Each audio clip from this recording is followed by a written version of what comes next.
Hello and happy Thursday. This is Barb Reed, the Wexford Stamper, and today is my Thursday Facebook Live with the Wexford Stamper.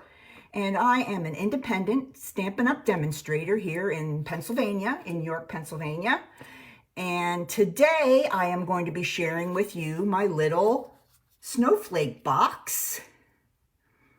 Very, very pretty, very perfect for the Christmas time. I love the blues, so very, very pretty.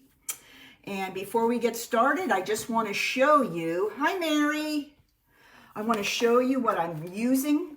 My products here are from the Snowflake Splendor Suite. It is in the mini catalog on page 36 and 37. Just to let you know, the Snowflake Splendor stamp set and dies will be back again in the new annual catalog. They will not be available as a bundle. So if you want to get these, it's best to buy them now while you can still get 10% off. But the paper, the embossing folder, the gems, the glitter paper, the Snowflake Splendor ribbon is all going away. So grab this stuff now. It's so beautiful. I've made so many great projects with this. Hello, hey Joanne. All right, so let's get back to my snowflake boxes. Just slightly excited about these, and the reason is I found a new snack that I knew nothing about, and I was enlightened by a demonstrator friend, and I said to myself, I've got to make a box. I've just got to make a box. So watch this, guys. In my snowflake box, I have a snowflake brownie. Look at the cute little snowflake that's embossed onto that. And those I found at my local Weiss. They are Little Debbie's, of course. What doesn't that Little Debbie know what to do? She has got it going on. I'm telling you, must be that red hair. She knows just what kind of snacks to make. And I saw these today. I was over there shopping, and these are now 2 for $4. So that makes one box $2. There are 5 brownies in each one. So these are 40 cents a brownie. So this is a great deal if you need to make something super quick, inexpensive for friends or families. Great stocking stuffer. And may I add, the brownies are quite delicious. They are. So, all right, well, let's go ahead and get started on the project. But really fun, really easy. That balmy blue glimmer paper makes it so easy to make it look so very festive. All right, so let's go ahead and take my boxes over here. And we're going to pull in the products that we need here. All right, I went with the Seaside Spray. Hi, Deb. Happy Thursday. I went with the Seaside Spray for my box. And this is cut at 6.5 by 5 3/4. But before I go ahead and do my scoring, I'm going to go ahead and do some tone-on-tone stamping, just to jazz it up a little bit, because you know, plain cardstock for me, sometimes I just don't like it.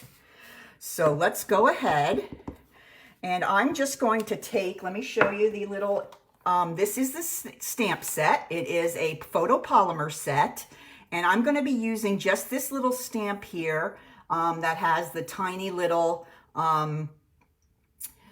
snowflakes. I tried it with the larger one and I just didn't like it. I felt like they were just too big for the project. So I went with the smaller ones, and I think it looks a little bit nicer. And all I did was kind of turn my paper and just stamp snowflakes over the entire thing. So just keep turning it, then you won't have the exact same sequence of snowflakes every time you stamp. They won't all be in the same place every time, but it's very random, just kind of filling in, and I just think it looks so pretty. This Seaside Spray is really, even though it isn't even one of the colors that was used in the palette for the Snowflake Splendor Suite. I've used it so much because I just think it's so beautiful. So there we go. There is our brand new piece of designer series paper we just made. Very easy. All right, so let's go ahead. We're going to do our scoring now. So I'm going to grab my scoreboard here, and on the 6½ side, which is the long side, I'm going to score at 1/2 and 1 1/4, 3½, 4 1/4. All right, let's do those again. It is 1/2, 1 1/4, 3½, 4 1/4. All right, then we're going to turn it clockwise, 1 turn. And on this side, the short side, we're going to score at 1/2, 1 1/4, and 5.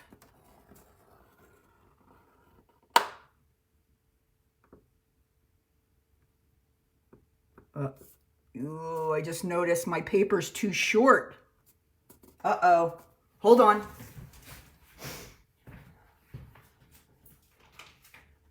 Okay. Live TV. This should be cut at 6½.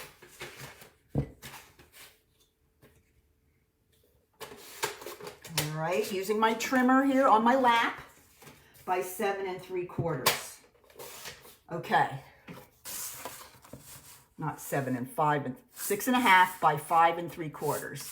6½, 6½ by 5 1/4. Okay, that's what the problem is. All right. Okay, we're back. So sorry, but if I didn't change that, our box would not come together very well. So, thank you, Deb. All right, let's try that again.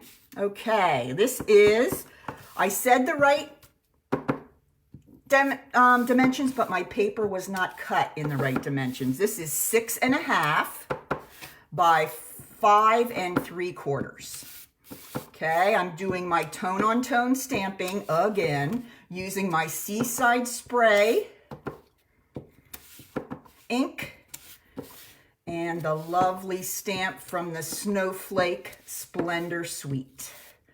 All right, now, goodness gracious. Okay, there we go. We're back up to speed. Sorry, ladies. Now, let's bring in our scoring board again. All right, 6½ inch side, the long side. 1/2, 1 1/4, 3½, 4 1/4. 1/2, 1 1/4, 3½, 4 1/4. Now, turn the paper. Now, that looks a lot better this time. 1/2, 1 1/4, and 5.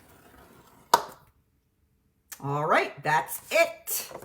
All right, let's get our scoring board away. Thank you for hanging in with me. All right, I'm going to grab my bone folder, and we're going to fold and crease on all the score lines. Hope everyone is doing well, taking advantage of the nice weather today. It's pretty nice out. It's got to be at least 50, and it's beautiful sunshine. So I think we've got it for the most of the weekend till Sunday. So I'm going to take advantage because you know it's December and it's not going to stay that nice very long. All right, so here we've got our paper all scored and creased and folded. Okay, I'm going to hold it in my landscape position with the thin rectangle, vertical rectangle along the right-hand side. I'm going to snip off the small corner rectangle here at the bottom. Get a little closer there. And then snip that off there just to give this a little more space to fit into the box. This is going to be the panel here. This thin panel is going to get some adhesive and be adhered on the inside of the box. Now at the top section here, there are 2 rectangles that you're going to cut off. So you're going to cut off the corner one and then the one below it.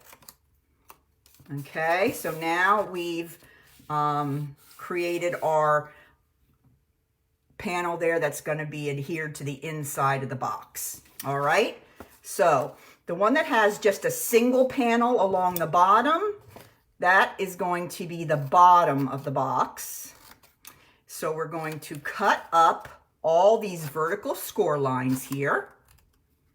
Okay, and for the square ones, we're going to do a little tiny wedge to create little flaps there. And then your large rectangles are going to be the panels on the bottom of the box. All right, now the top is going to be the lid of the box, the part that we open and close. We're going to do the same thing, cut up on the vertical score line, but we're going to go to the second score line here. So you're going to cut a little farther down to the second score line.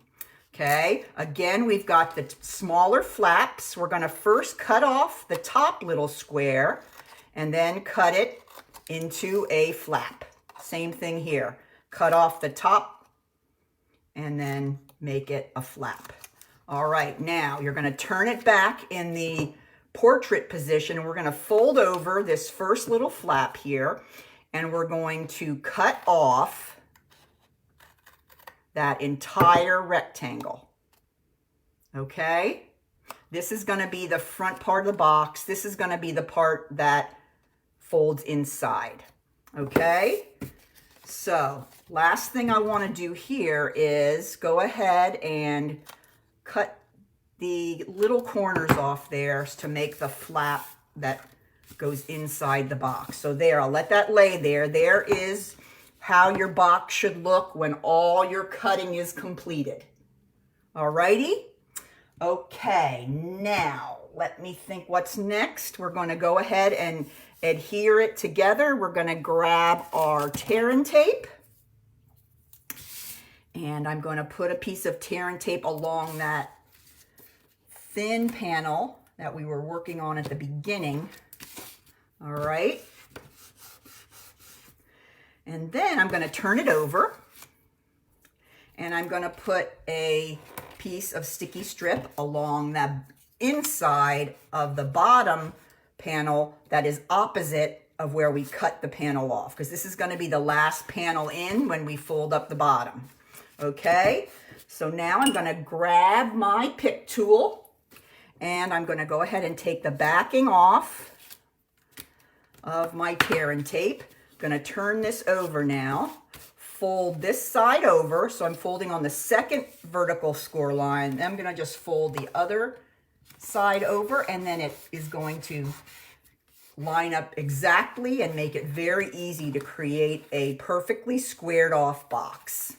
Okay, then you're going to go ahead and fold back these flaps from on the bottom. Okay. Oops, I got a little piece hanging on there. Okay, now I'm going to go ahead and take the backing off my second piece of tear and tape that was on the inside.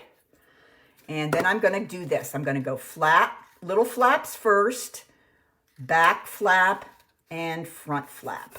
And now you notice that's the front flap, so you have the nice folded there showing in the front. Some people, that's not very important that we do that, but I just like to have that nice clean look right towards the front. So you want to fold your last panel toward the back. All right, there we have it. There is our box. That's how simple that is. Now let me grab my hole punch so we can put the little hole, well, not the hole, but I like to put a little bit of a thumb hole right here. This is my 3/4 inch punch. And I go down maybe 1/4 of the way into the circle. And I line it up top and bottom. It's a little bit to the top. And then I just punch. Okay, and there it gives you a little bit of a thumb hole so that when you're opening the box or when the recipient opens the box, they don't have to dig their whole finger into the box to get it open. And they have that spot there. Your box will last a little longer. So let's grab my very last Snowflake Brownie. And we're gonna put that right in the box. Fits perfectly.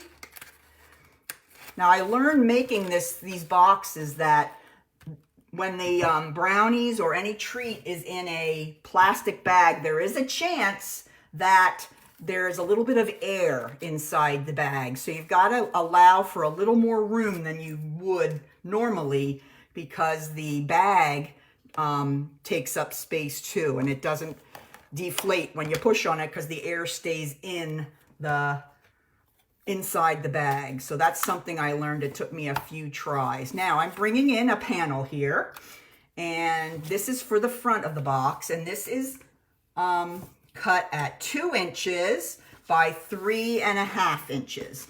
And I'm going to do the same thing that I did with the entire box.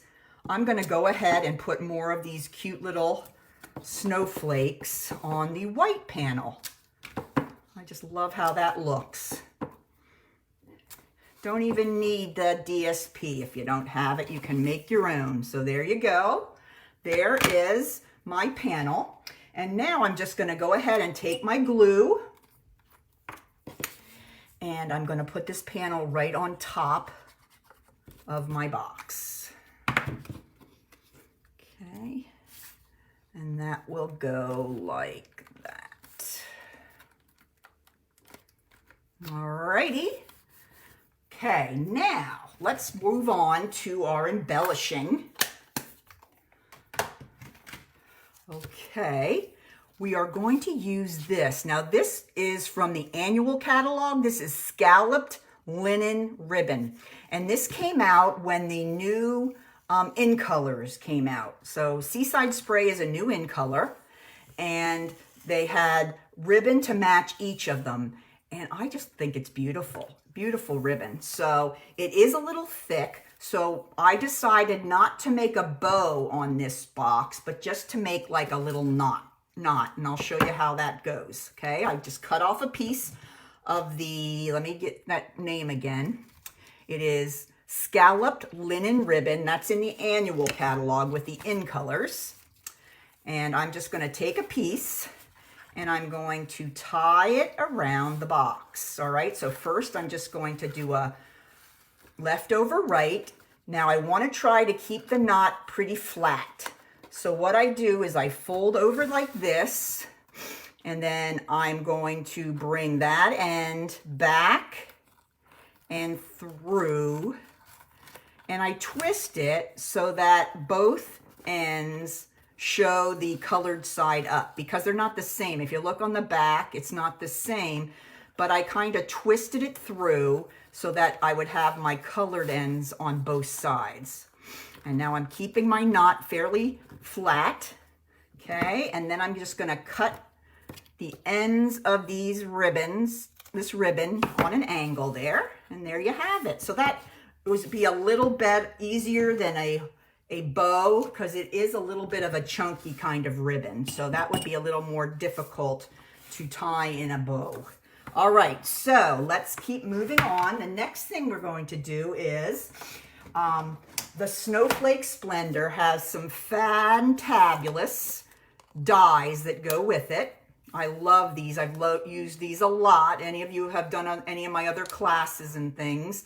But today I used this medium-sized snowflake die, and I cut using the beautiful Balmy Blue Glimmer paper, and I made this little snowflake. Isn't that so pretty? I'm gonna surely miss that Balmy Blue glitter paper. I just love it. It's very, very pretty. So what I did, I took my snowflake and I took my glue dots, okay? I'm gonna put the middle of my snowflake right on top of my glue dot. Gonna grab my pick tool pick up my snowflake, and I'm going to place it right down on the middle of the flat knot. Okay, and then to kind of cover up, you might be able to see the glue dot there if you look really, really close. I grabbed my blue adhesive back gems. These came with the suite as well. Love these. So beautiful. They're multifaceted, and they have all different kinds of beautiful colors reflecting off. So I said we can use one of those and cover up so no one will see that glue dot. And I just took my pick tool and I put one of those right on the middle of the snowflake there. Isn't that pretty? So pretty. I love that. All right. So the last thing we need to do is put a little bit of a sentiment on here. So I grab a piece of Whisper White. I cut this strip at 3/4 of an inch. And I'm going to grab from the Snowflake Wishes stamp set, Snowflake Wishes for a Merry Christmas. Perfect sentiment for this gift. And this time I'm going to grab my Night of Navy. And we're going to go ahead and stamp this sentiment on that strip. And that's what's great about our photopolymer stamps. You can see exactly where you're going. Won't be surprised when you pick it up. There we go. There is our sentiment right on the strip. And then we're going to get ready to put it right on the box. Okay, I'm looking for my other dot, my other punch. I thought I was ready today. Not as ready as I thought. Had to walk across the room to find my punch. You guys knew which one I was going for. My tailored label punch. And I'm going to stick the end of my sentiment strip here and slide it back. See, I can see my words there, but then I just slide it back, and right as it moves out of sight, that's when I do my punching. So you get a beautiful, nice little banner there. Let's put that away. All right, last thing here, I'm going to turn over my little strip. I'm going to put 2 dimensionals on the back. And let's bring in my box. I'm just going to slide it under here. I want to be able to see that S, not too close there. Whoops, there we go. And there it is. Isn't that so cute? So there are my Snowflake Brownie treat boxes. So easy to put together. Now I've got them ready for gift giving. If you have any questions about the project, please let me know. Remember, this video tutorial will be on my YouTube channel today and on my blog by the end of the week. So if you need to check back for any of the dimensions, you can check back there. You can also just message me if you have any questions. If you have any questions about any of the products, please let me know. And I will be back this evening. I will be doing the 9th day of Christmas. I think tonight, Dory and I are doing the 12 days of Christmas. I believe I have the 9th day. So I will be back at 7 o'clock this evening for the 9th day of Christmas. So check back around 7 o'clock this evening for another great holiday project. So thanks for joining me this afternoon, and have a lovely day. Keep stamping.